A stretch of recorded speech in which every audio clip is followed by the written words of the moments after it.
Rule 17. Action by stand-on vessel. Paragraph A. 1. Where one of two vessels is to keep out of the way, the other shall keep her course and speed. 2.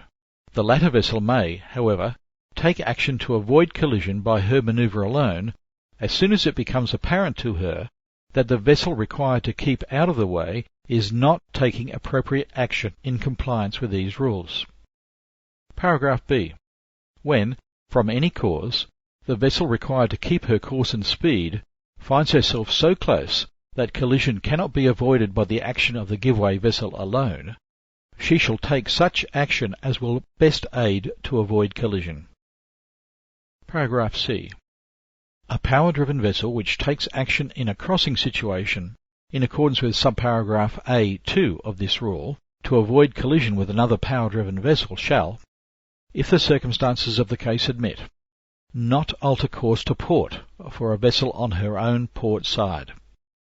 Paragraph D. This rule does not relieve the give-way vessel of her obligation to keep out of the way.